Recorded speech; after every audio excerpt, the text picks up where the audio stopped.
Guys, আমি Pampa blogger আবারও চলে আসলাম তোমাদের সামনে একটা সুন্দর একটা মিনি ব্লগ নিয়ে। তো আজকে ব্লগটা অন্যদিন থেকে তুলনা অনেকটাই আলাদা। তো আমি সকালবেলা ঘুম থেকে উঠেই আগে ঘর মোছামুছি শুরু করে দিলাম। এখন তোমরা বলতে পারো যে আগে ঘুম থেকে উঠেই কেন ঘর মুছছো? কারণ আজকে সোমবার, আমার ব্লগটা দিতে দেরি হয়ে গেছে, কারণ কালকে খুব শরীর খারাপ ছিল, তাই আজকে আমি ব্লগটা দিচ্ছি সোমবার। তো আমি আগে উঠেই ঘর দোরগুলো মুছে একবারে স্নান করে নেব, কারণ বাসি জামা কাপড় তো একবার জামা কাপড় ছাড়বো আবার ঘর মুছবো, তার জন্যই একবারে আমি করব। তো এদিকে ঘর মুছে আমার কমপ্লিট হয়ে গেছে। তো আমার স্নান দানও করা কমপ্লিট হয়ে গেছে। তো এদিকে আমার তোয়ালি নিতে আমি ভুলে গেছি, তাই আমার নাইটি একটা দিয়ে মাথা টাথাগুলো একটু মুছে নিচ্ছি, কারণ একটু শ্যাম্পু করেছিলাম। তো সকালবেলা স্নান করতে বেশ ভালোই লাগে। আমি যেহেতু সকালবেলা খুব একটা করি না, আমার সাইনাসের প্রবলেম আছে, তোমরা ভালো করেই জানো।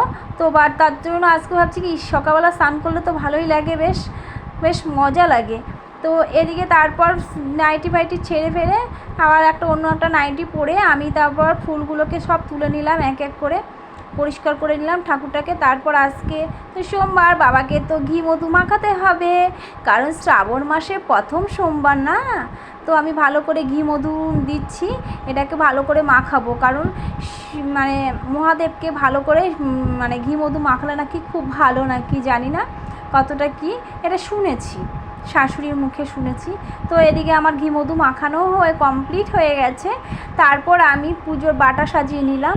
সেরকম আমি কিছুই দিলাম না, কারণ লাড্ডু দিয়েছি আর কলা দিয়েছি। এখন তোমরা বলবে শ্রাবণ মাসে প্রথম সোমবারে তুমি লাড্ডু আর কলা দিচ্ছ, কি বলো তো? ঠাকুরকে ভক্তি করে যেটা দেবো সেটাতেই সন্তুষ্ট হবে। ঠাকুর কখনো বলেনি যে অনেক কিছু আমাকে দাও, যার যেরকম সামর্থ্য সেরকমই দেবে। তো তারপর আমি সব পুজোর বাটাগুলোকে সাজিয়ে টাজিয়ে তারপর আমি মহাদেবের মাথায় জল ঢালছি। কে কী প্রার্থনা করে জানি না, আমিও কিছু একটা প্রার্থনা করে বসলাম। সেটা তো সিক্রেট, সেটা তো বলা যাবে না কাউকে, কারণ এই সিক্রেটের কথা কাউকেই বলা যায় না।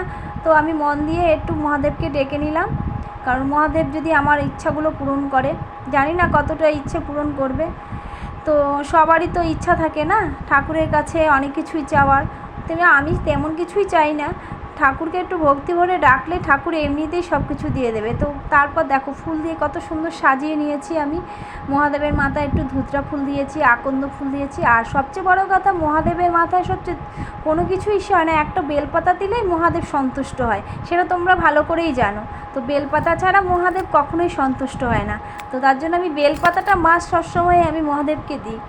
আমাদের যেহেতু একটা বেলগাছ আছে, তো এবার গাটা পড়ে যাবে বেলগাছটা, রাস্তা যেহেতু চওড়া হয়েছে, ভাবছি যে এরপরে বেলপাতা আমি কোথায় পাবো, যেহেতু আমাদের এদিকে কোনো একটা গাছপালা নেই, আশেপাশে খুব একটা গাছপালা নেই, শুধু বাড়ি আর বাড়ি, একটু গাছপালাটা একটু কমই আছে।